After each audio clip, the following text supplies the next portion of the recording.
With lesson 3.6, we've got applications of linear equations and money problems. And at the beginning here, we're going to talk about ratios and unit rates and proportion. And I already have some notes pre-written in here about the definition of a ratio. And the definition of a ratio is a comparison of two numbers using a fraction. In other words, using division. So we're comparing. You're always comparing. Now, make sure you're comparing the same units. And I'll talk about that in just a second. And then a unit rate is a special type of ratio. A unit rate is a ratio where the denominator is 1. That's what you want. So not where the numerator is 1. The bottom number has to be 1. All right, so for number 1, it says write the ratio of 3 feet to 9 feet. Now, when it comes to the way a ratio is written, the order in the way it's written is the order in which you write your ratio. Okay, so if I write it in fraction form, just write 3 to 9 like that, 3 over 9, and then make sure you reduce it. And then when you reduce it, it reduces to 1 to 3. Okay, you can write a ratio any number of ways like that. All those would be perfectly acceptable. I would say probably the most common way, though, you see ratios written is as in fraction form. All right, for number 2, it's good to know that the units are not the same. So make sure before you start making ratios that you have the same thing. Remember, you want to compare apples to apples, and sometimes you want to compare the same thing. You want to compare feet to feet or yards to yards. So this is a little bit mixed up. So you want to do, for this one, 6 feet to 4 yards. Well, we can convert. It doesn't matter which one you convert, but we convert 6 feet to yards. Well, that's there's 3 feet in a yard, so that's 2 yards.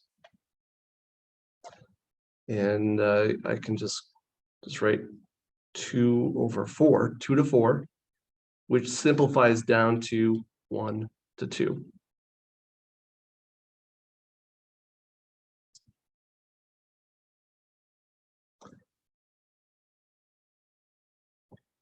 For number 3, we're going to start comparing unit rates. Okay, so you can't just look at this problem and go, and look at the prices and just automatically go with the lowest price, because you might look at 279 and go, I'm not going to buy that one. In which, economically, I guess that could make sense, because let's say you only have so much money with you and you can only afford the cheapest one. But if the goal here and the objective here is to compare and see which one's the best buy out of the 3, then yeah, we want to look at unit rates individually. All right, and that's going to tell us what ultimately is the best buy. And when we do this, we're going to set up ratios.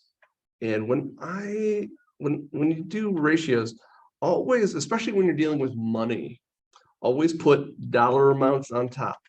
So we're going to do 279 on top, and we're going to divide that by 4 ounces. Okay, that's what you're going to do. And I'm going to do that for all of them. So we're going to do $3.19 on top divided by 6-ounce tube. And for the last one, we're going to do $3.99. $3.99 and divide that by 8. Now, when I did this in class, I went ahead and we kind of just did the long division. I'm just going to, for the sake of time, I'm going to use my calculator here and figure out these ratios. And we're going to have to round if need be.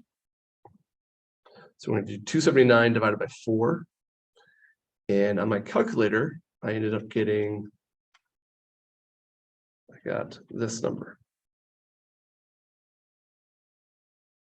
And since we're dealing with dollar amounts,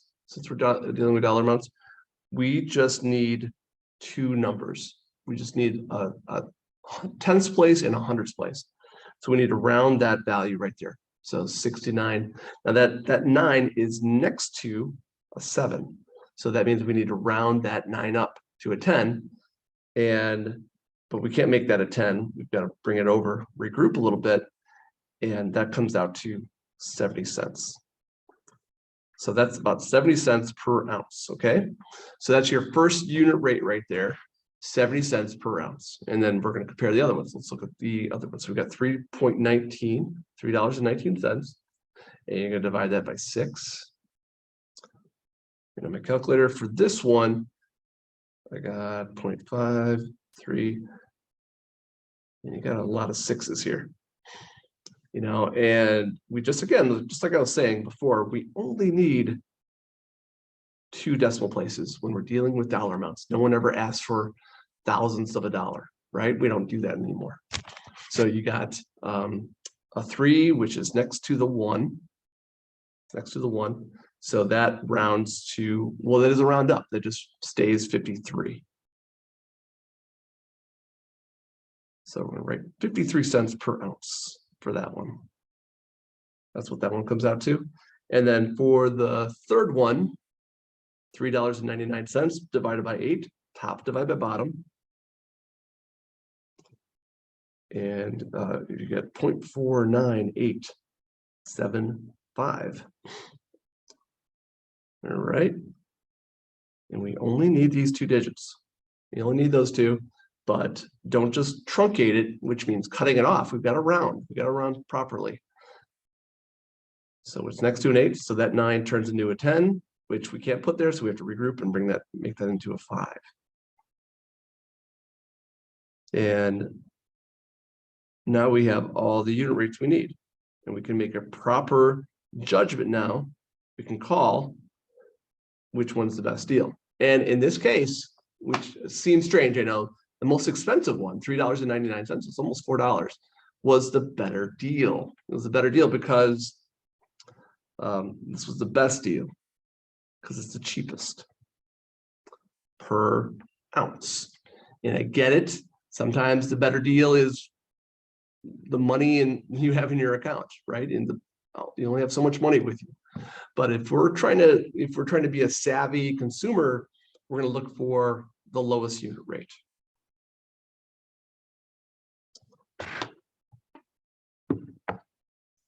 All right. Next part, the next page of your notes talks about proportions, and proportions, most simply put, is 2 equal ratios. In other words, equivalent fractions. So you have one ratio equaling another ratio. So for instance, you have like 3/4, and let's say that's equal to 9/12.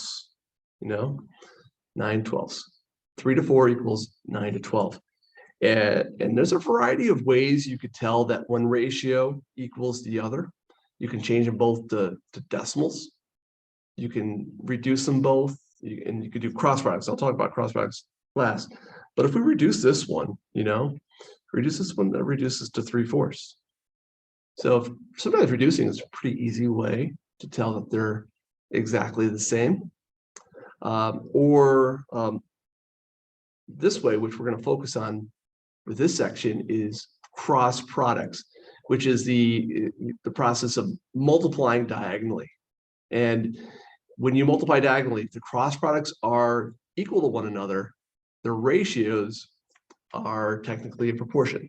Because sometimes you'll have an equal sign there. But just because there's an equal sign there doesn't mean they're equal. So sometimes the exercise is to tell, are they equal or are they not equal? So that is what we're going to do. So for number 4, we're going to do cross products. We're going to multiply diagonally. So 5 times 27. 5 times 27 is 135. And then we're going to do the other cross product. So 3 times 45. So 3 times 45 is 135. All right, so that one is true. Also, another way to put it is that it's proportional.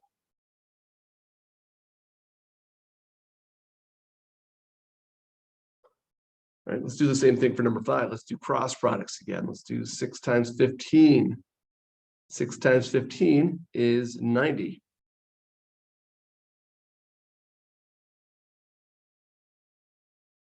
And then we're going to do 5 times 24, which I bet you can gather this.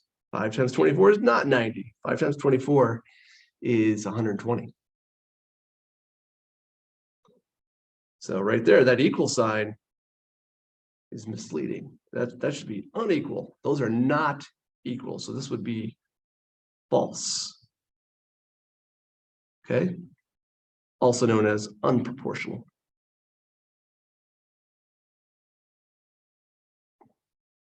So I would say doing cross products is probably the most efficient, sometimes easiest way to figure out if you're dealing with 2 equal ratios, thus making a proportion. So that's what we're going to focus on, just doing cross products. Now for the next few, we have some missing bits and pieces here.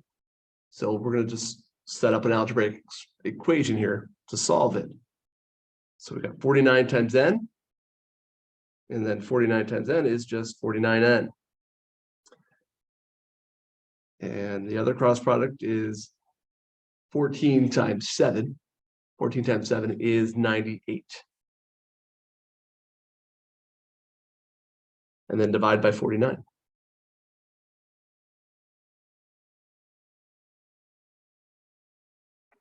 Now you might be doing this going, I know another way to do it, which is fine, but I just want to talk about the cross product method of solving this. But and sometimes doing it the other way, which, just looking at the multiplier is an easier way. It's okay if you can, if you want to do it that way. So n equals 2. All right, for this one right here, it's going to involve a little bit of distributing. That's what we're going to do. So I'm going to set this up. I'm going to just write all this down instead of distributing yet. I just want to write it all out as a multiplication. So 8 times c plus 2 equals 4 times c minus 6. So there's how your cross products look. Nothing's been multiplied yet. And multiplication is going to involve distributing. We're going to divide, we're going to multiply by 8. So 8 times c is 8c plus 8 times 2, 4 times c, 4 times 6. Let's get the c's to one side. Let's go away, and now I'm going to rewrite it. So I've got 4c plus 16 equals negative 24. Subtract 16 from both sides. Let's go away. And now we've got 4c equals negative 40. One more step, folks. Divide by 4. And negative divided by positive is negative. So you got c equals negative 10. There it is, negative 10.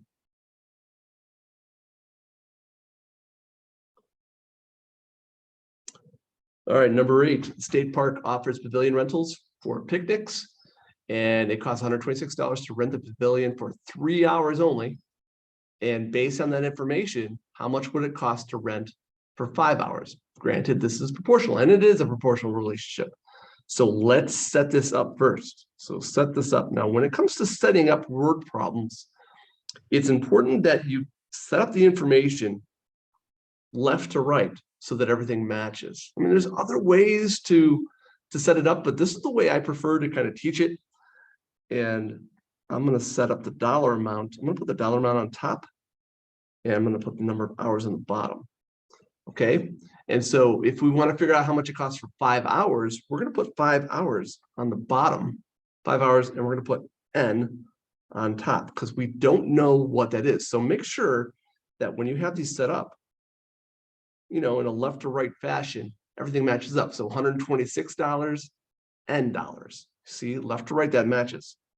3 hours, 5 hours. So if you look at that linearly, left to right, those are corresponding numbers. They correspond to each other, meaning they represent the same thing. The top numbers represent dollar amounts. The bottom number represents hours. And we could totally flip this. We could put 3 on top and 126 on the bottom, but make sure you do the same thing to the other ratio. That's it. And I'm going to do cross products. So 3 times n is 3n. And then 5 times 126 is going to be 630. Divide by 3 and you got n. So divide by 3, so n equals 210. So $210 is what we're looking for.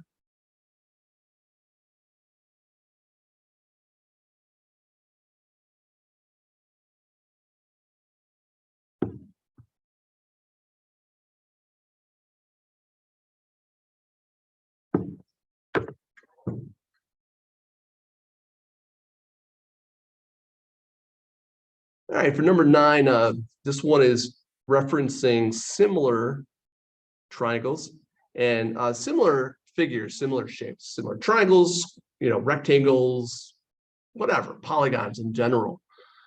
Similar shapes have proportional relationships. Their corresponding sides have proportional relationships. For instance, like right here, this side right here corresponds with this side on the smaller triangle, okay? The x side right here, this x side corresponds with this side, with 24. The 14 right there, that corresponds with that. And that's important to understand when you're setting up your proportion. So what I'm going to start off with here is an empty proportion. Nothing is in it. And the question is asking x. So that's usually the first thing I like to put into the proportion. We're looking for x, put that in there first. That's what we're looking for. Okay, so here's x, right? The old meme. Where's x? It's right there. That's where x is. It's right here, stupid. But that's not what it is. What does x correspond to? It corresponds to 24. So we're going to put 24 right there. Okay, and now it doesn't matter what we pick here. I'm going to keep saying that, but it doesn't matter if we use 6 or 14. I'm going to use 6 because it's a smaller number. Smaller numbers usually mean easier. So we're going to put 6, and then 6 corresponds to 9 over there. See that? Okay, good. And let's do cross products. So 6 times 24, and let's do 9 times x, So you got 9x equals, and then 6 times 24 is 144. Divide by 9, and we'll get what x is. So x equals, what is that going to be? X is going to be equal to, what is that going to be?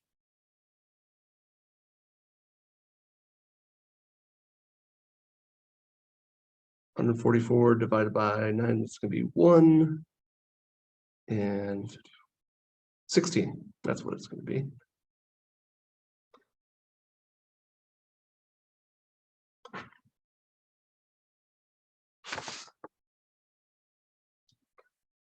All right, now switching gears a little bit to problems that involve money. So let's go ahead and fill out this table here. All right, so we've got right here 15 nickels. What's that amount? That's going to be 12 times 5 cents, right? Which is 60 cents. That's what that is. Amount in dollars. Well, the proper way to write 60 cents is like this, right? I mean, in both ways, I guess, fine. 9 quarters, we're going to do 9 times 25. 9 times 25 is 225 cents. I'm just going to write out the word cents.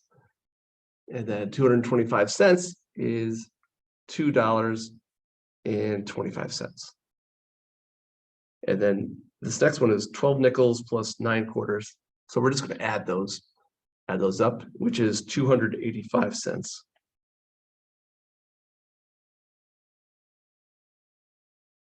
Which translates to $2.85. All right, so there's the easy ones. Now let's talk about algebra, the algebra here. So D dimes is going to be worth what? What are we going to put there? We're going to put, I'm trying to jog my memory here. For D dimes, a dime is worth, I'm going to do this, 0.10 cents, right? That's what it is. So amount in dollars for that is going to be 0.10 D. All right, quarter is worth 0.25. And that's going to be 0.25 D. And then D dimes plus Q quarters. Oh, I put a D there, sorry. I should put Q. I should put a Q there. All right, so let's do that. So that's going to be 0.10 D plus 0.25 Q.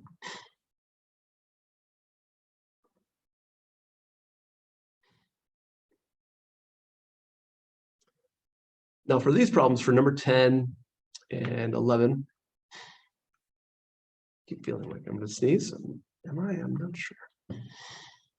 Pardon me if I do. Like right on the tip of sneezing. Now for number 10, we have, I've set up a table already for these. And so the table we're, for this particular problem for number 10, we're talking about dimes and quarters. And so I have 3 columns there. We have one column, the value of the coin. So how much is a dime worth? How much is a quarter worth? How much is a nickel worth? The second column represents literally just quantity. How many coins are there? How many nickels are there? How many coins? How many quarters? And then the third column is going to represent what's the absolute, like what's the value of 3 quarters? What's the value of 2 dimes and 5 quarters? So what's the actual dollar amount? That's what we're going to put.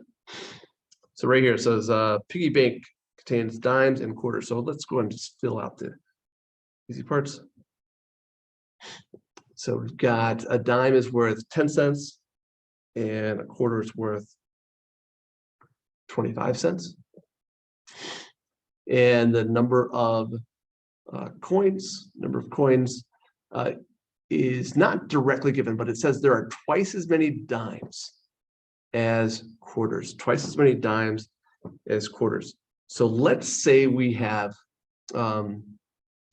let's say, I know it's not the best letter to use for quarters, but let's say there's D quarters. I know D represents dimes, but just bear with me here. So it says there's twice as many dimes as quarters. Now I know it's tempting to want to put a Q here, which you could do if we're talking about systems. We're not there yet. We're not at systems of equations yet. So let's hold off on using a different variable. Let's stick with D. So if there's twice as many dimes, we're going to write 2D. If there's twice as many dimes as there are quarters, that's going to be 2D. And so now we're going to multiply that. So 2D times 10 cents is going to be, I'm going to write it like right here, 0.20D, and then this one's going to be 0.25D. All right, and then there's another number here I kind of been ignoring, not on purpose, but haven't said much about it, but the $15.80. And that's what we want to make. That's what we want to make these equal to. So we're going to take these values right here and make those equal to the total dollar amount. So 0.20D plus 0.25D equals $15.30.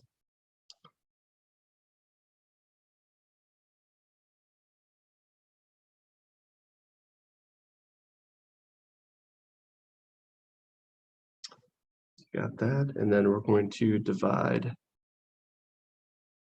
by 45 cents. So 15.30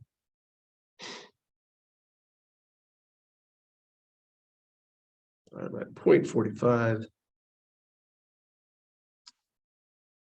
And what did you get? I got 34. So 34, D equals 34. All right, which tells us that's how many quarters there are, right? There are right there. I know D seems like it represents, it's a stupid letter. I should have just used Q, but whatever. But we've got 34 quarters, and there's twice as many dimes as there are quarters. So we're just going to do 2 times 34, which is 68. There you go. And if you don't trust that answer, just go back and multiply 68 times 10 cents and multiply 34 times 25 cents, and then put those dollar amounts together, and they should, trust me on this, they should add up to $15.30.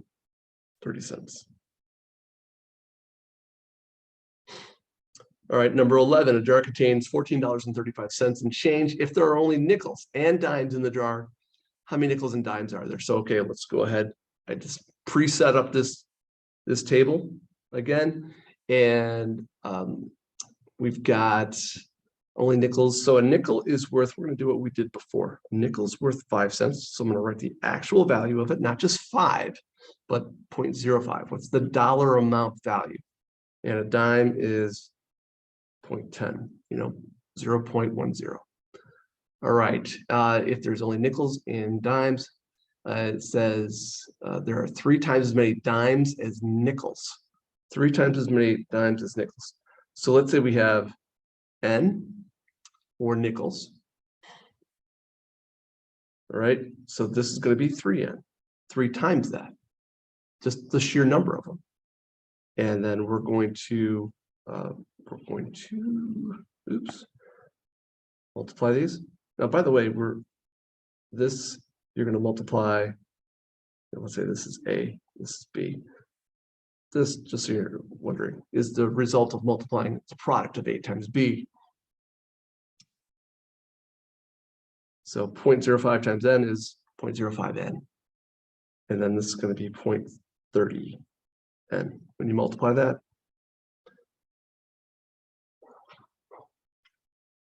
and now let's put it all together.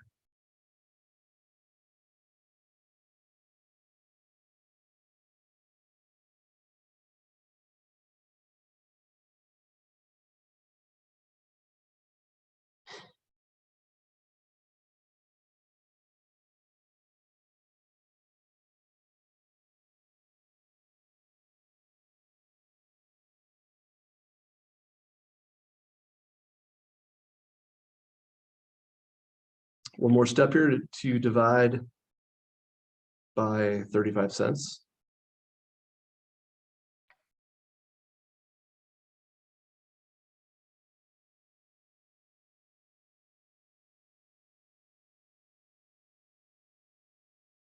And so N equals 41.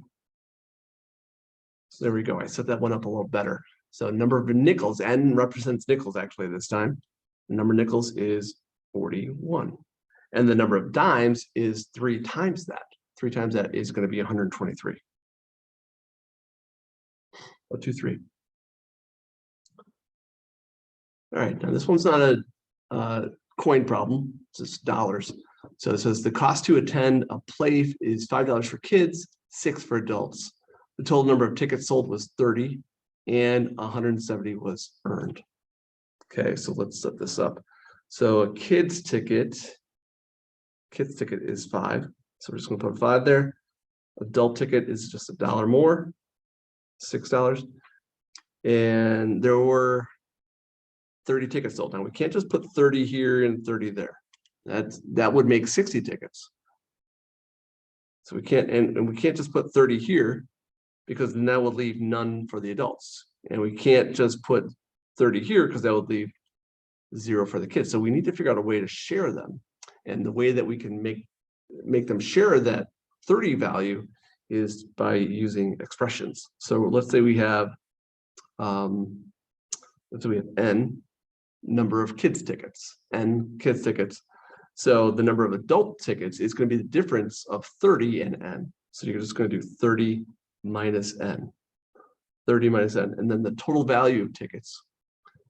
Total value of the tickets is going to be the products. So 5 times n, and then this is going to be 6 times 30 minus n.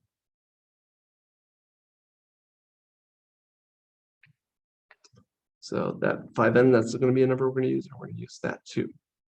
Okay, and just like we've been doing on the previous two problems, we're just going to find the sum of those. We're going to sum or add those. I don't put them down here. So you got 5n plus 180 minus 6n equals, and it says in that problem, $170, 170. So let's go ahead and solve this. Now we got negative 1n plus 180 equals 170. Subtract 180 from both sides.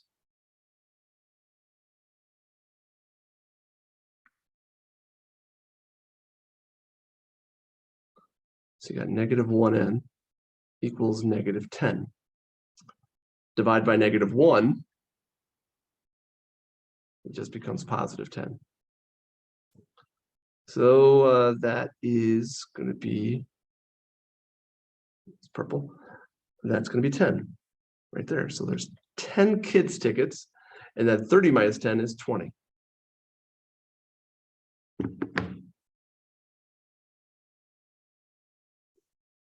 Now here, I'm going to go ahead and do these since we didn't do these in class.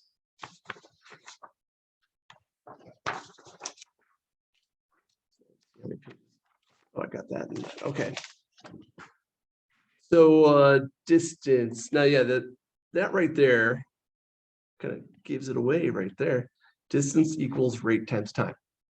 Distance equals rate times time. You know, it also equals times rate. It also equals distance divided by rate equals time. We can also say that distance divided by time equals rate. So there's a lot of different iterations of it. But I mean, really for today, we're just going to focus on that d equals rate times time. Distance equals the rate in hours times time.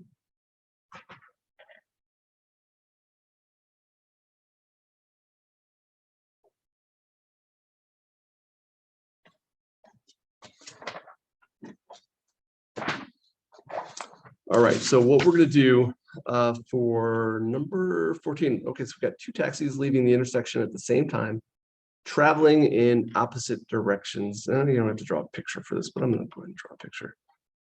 All right, so one's going faster than the other. All right, and how should I do this? Let's do, like, this one's going 60 and this one's going 40. Okay, 60 miles per hour, of course. And how long will it be when they're 300 miles apart? So that's what we're looking for there. Okay, and what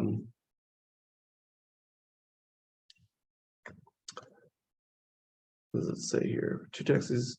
So 1 taxi is traveling. How long will it be until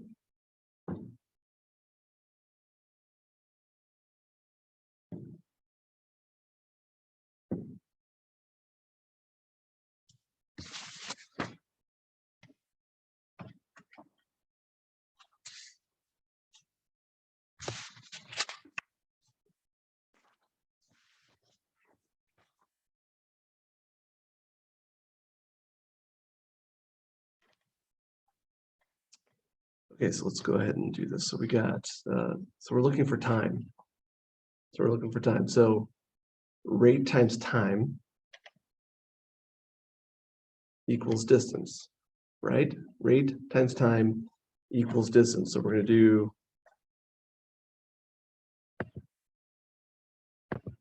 okay, I just realized I got ahead of myself here. I was doing number 14 first. Let's start with number 13. Okay, so 2 planes leave St. Louis, 1 flying east, 1 flying west. Okay, kind of same scenario here though. All right, the westbound plane is traveling 100 miles an hour faster than the eastbound plane. And after an hour and a half, they are 750 miles apart. Okay, so what we're going to do is set up some. We're going to do. How should we do this? See, I always have to think about these too. We've got this one's the westbound WB. I'll say this is eastbound EB. And the westbound plane is going faster. So I'm going to say the rate for that. Let me just make sure I'm making clear that we're talking about this. So the rate for that is going to be R plus 100. And this one, we're just going to say that that is R. Okay. And, what we want to do now is figure out the time. So, well, we already know the time, don't we? We know that they were traveling an hour and a half, 1.5 hours. I should put T equals 1.5 hours. So rate times time equals distance. Now, here's the thing. We've got the distance, 750 miles. So that's what we want to do. So now what we're going to do is we're going to do rate or time times rate in this case. It's the same thing as time times rate times time. We're going to do that plus the other one, which is going to be 1.5 times R. And then we're going to make that equal to 750, like so. So we got 1.5 R plus 150 plus 1.5 R equals 750. 3R plus 150 equals 750. Subtract 150 from both sides. And we end up with 3R equals, what is that? That's going to be 600. 600, and then divide by 3. Divide by 3, and we should get what R is. So R is going to be 200. 600 divided by 3 is 200. And since these are airplanes, yeah, they're going to be traveling fast. So there's this airplane right here. This airplane is going 200 because that's what R is, 200 miles per hour. The other one's going 100 miles an hour faster. So the westbound is going 300. And we're all through with that one.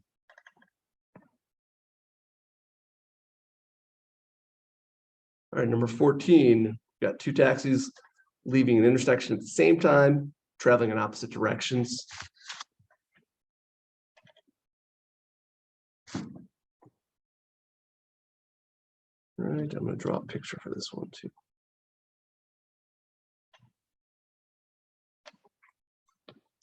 All right, so one's traveling 40 and the other one's traveling 60. So I'm going to make this one going 40. I'm going to make this one going 60. And this one, we don't know what the time is, do we?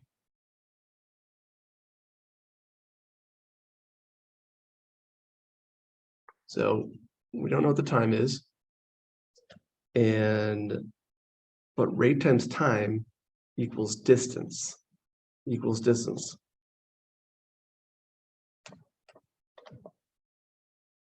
So rate times 40 times t plus 60 times t equals the distance, which is 300. Like terms make 100t, divide by 100. And you get t equals 3. So 3 hours. There you go.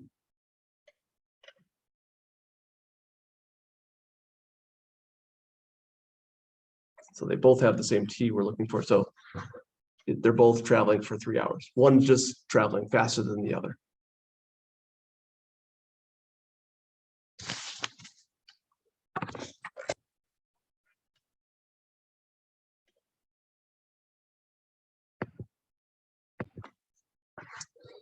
For number 15, we've got Vicky and Caroline on bikes, and they leave the intersection at the same time. They're going the same direction.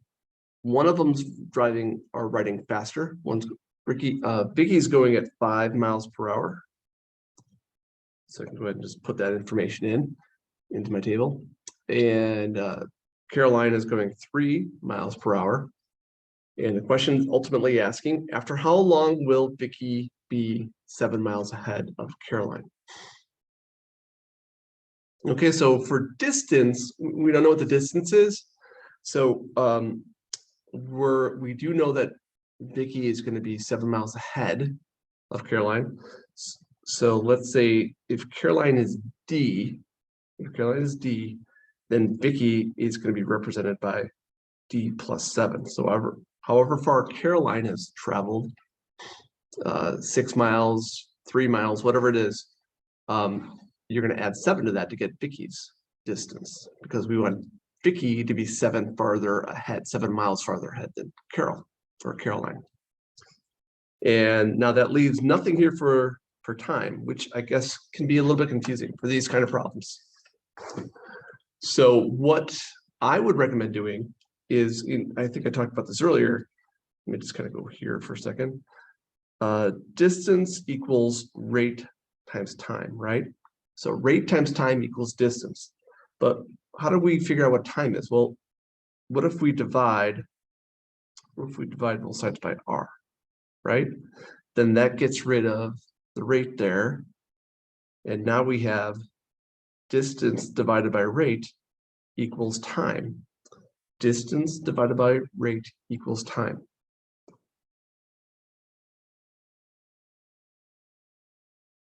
So that's what we're going to do. So when we set this up as a time, I know this is not like very pretty, but we're going to do the distance, which is d plus 7,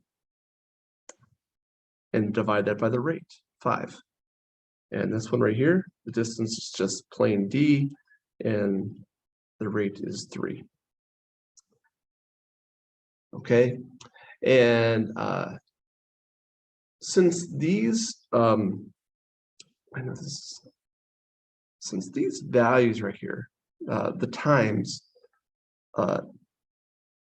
we know that the times are equal, because it's not saying like Vicky has been traveling longer, or Vicky or Caroline got a head start or something like that. It just says that they left at the same time, different speeds though. So when we set this up, we want to set up so that the times are equal to each other. That's how we want to do it. So the times are equal. So this is a little bit of a weird way to do it, but we're going to do Vicky's time, which is d plus 7 over 5. It's a ratio. And we're going to make that equal to Caroline's time, d over 3. And then we're going to do cross products here. We're going to do cross products, and 5 times d is 5d. Just doing cross products here. 3 times d is 3d. 3 times 7 is 21. And then we have a pretty simple enough equation there to deal with. Let's subtract 3d from both sides. Let's go away. Rewrite it. So we got 2d equals 21. Divide both sides by 2.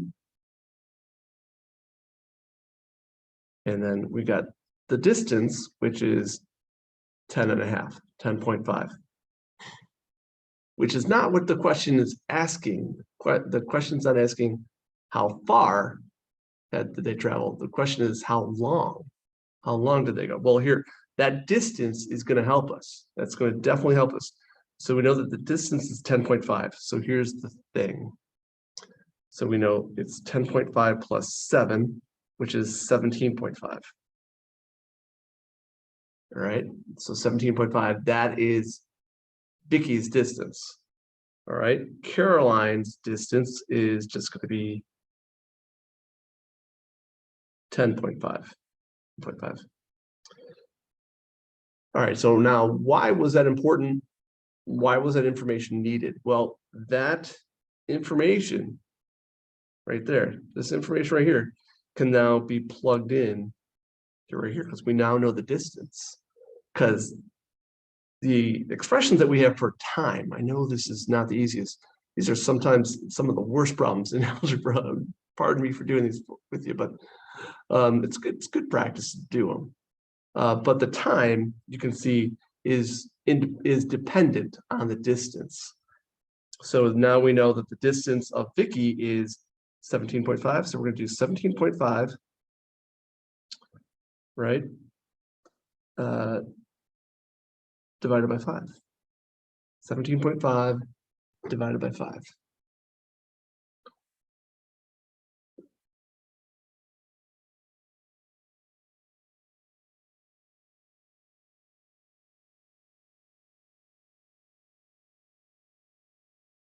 And I got 3.5, 3.5 hours. 3.5 hours. And that should also work exactly the same for Caroline. So if we put in, now Caroline's time, our distance was 10.5, not 17. So we're going to do 10.5 divided by 3. And if you do that, you get the same thing. You get the same thing. We get 3.5. Whew. That's not easy. I know. I mean, this is pure algebra, right? This is total algebra. All right. Last one. Last, I promise you, last distance problem. Here we've got Alex and Jenny taking a cross-country road trip on their motorcycle. All right, and I'm going to pause this and make my table. Okay, so I have my table all set up here, and now I'm going to start filling in the information. We've got Alex and Jenny taking a cross-country trip. Jenny leaves a rest area first. So it looks like she has a head start, traveling at 50 miles per hour. So let's go ahead and put that information in. So that's her rate, 50. And then Alex is going 30 miles. Or I'm sorry, Alex leaves 30 minutes later, traveling at 65. So traveling faster at 65 miles per hour. And now the other part that's a little bit weird about this problem is that it says, oops, using the wrong color, 30 minutes later. Alex leaves 30 minutes later. Okay. So it says Alex leaves 30 minutes later. And that's going to factor into how we figure out our times. Now, it seems like we should put in like we could do like t and then t minus 30, you know. But if we use 30, if we use that number 30, distance times rate time, you know, that d equals rt equation, that has the time is in hours. The time is in hours. So if we put a 30 there, the problem thinks we're doing 30 hours of time. We're only doing 30 minutes. So we need to convert that 30 minutes into hours, which is really easy. It's 1/2, right? So it's 1/2, 0.5. So you can set it up like that. So 0.5. And now distance equals rate times time. Distance equals rate times time. So we're going to do, this is going to be 50t, and this one's going to be 65 times t minus 0.5. And let's go ahead and distribute that. 65 times t, and then 32.5 is going to be half of 65. All right, so we've got 50t, and we've got this. All right, 65t minus 32.5. All right, and just reading through this problem. How long will it take Alex to catch Jenny? So what we're going to do here is we're going to set these, let's set these equal to one another.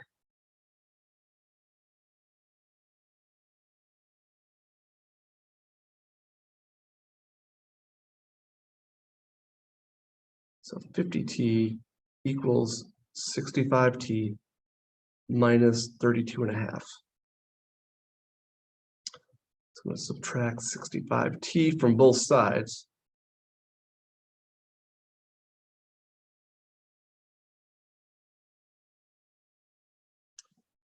So we got minus 15t equals negative 32.5. And then we're going to divide both sides by negative 15.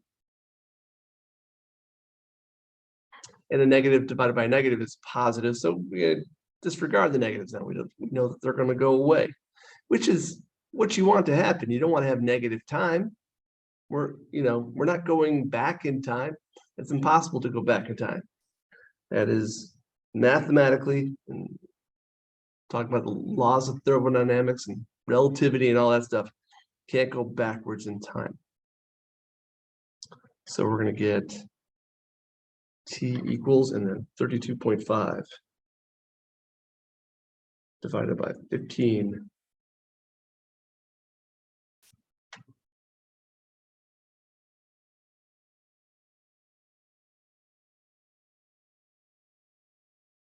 And here's the thing. This is a good opportunity to kind of talk about this. I got my calculator, I got 2.1666 repeating. Which I don't like repeating decimals as an answer. I don't like putting down repeating decimals as an answer. So here's what I'm going to do, not to aggravate you any more than you already are probably. But what I'm going to do is I'm going to convert 32.5 to a fraction. So 32.5 is really 32 1/2, right? Now that's not a fraction, that's a mixed number. But as a fraction, it's going to be 65 halves. 65 halves. All right, and so now we're going to divide by negative 15. Just 15. Let's just divide by 15. Okay. So we're going to divide by 15, which, we need to keep, change, flip.